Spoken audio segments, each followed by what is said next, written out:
అని వాటన్నింటినీ మనం ఒకేలా యాక్సెప్ట్ చేయాలని గుర్తుచేస్తుంది. సరే, మరి ఈ వంటకంలో దాగి ఉన్న ఆ సీక్రెట్ ఏంటి? దాని గురించే ఇప్పుడు తెలుసుకుందాం. అదే ఎమోషనల్ బ్యాలెన్స్.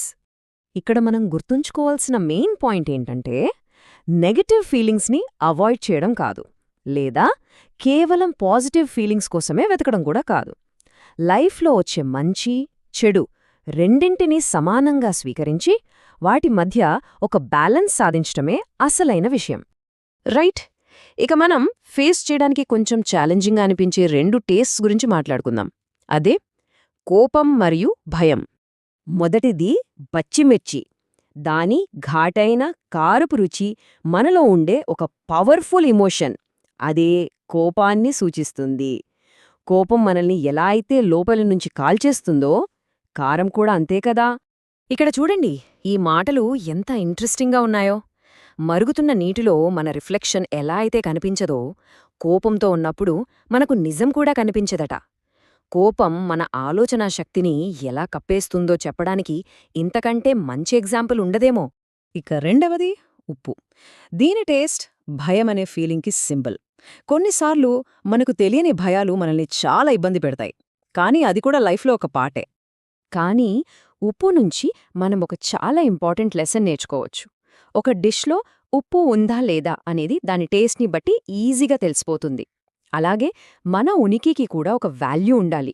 మన ప్రెజెన్స్ కూడా అందరికీ తెలిసేలా మనకంటూ ఒక స్పెషల్ క్యారెక్టర్ని డెవలప్ చేసుకోవాలి.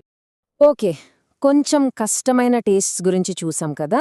ఇప్పుడు లైఫ్ అనే కాయిన్కి ఉండే 2 సైడ్స్ లాంటి ఆనందం, విచారం గురించి తెలుసుకుందాం. హాహా, బెల్లం. ఈ పేరు వినగానే నోట్లో నీళ్లూరుతాయి కదా. దాని స్వీట్ టేస్ట్ లైఫ్లో మనమందరం కోరుకునే సంతోషానికి, ఆనందానికి సింబల్గా నిలుస్తుంది. ఈ స్లైడ్ చూడండి. ఇది మన ఆలోచనా విధానాన్ని మార్చే ఒక ముఖ్యమైన విషయాన్ని చూపిస్తోంది. చాలామంది ఏమనుకుంటారంటే సక్సెస్ వస్తే హ్యాపీగా ఉండొచ్చు అని. కానీ అసలు నిజమేంటో తెలుసా? హ్యాపీగా ఉండటమే సక్సెస్కి కీ. మనం చేసే పనిని ఇష్టపడితే సక్సెస్ ఆటోమేటిక్గా వస్తుంది. సంతోషంగా ఉండటానికి ఇక్కడ మరో సింపుల్ ఫార్ములా ఉంది. మన దగ్గర లేని వాటి గురించి బాధపడటం మానేసి ఉన్నవాటిని సెలబ్రేట్ చేసుకోవడం మొదలుపెట్టాలి. ఎందుకంటే నిజమైన సంతోషానికి బేస్ గ్రాటిట్యూడే. తర్వాత వచ్చేది ఈ వేప పువ్వు.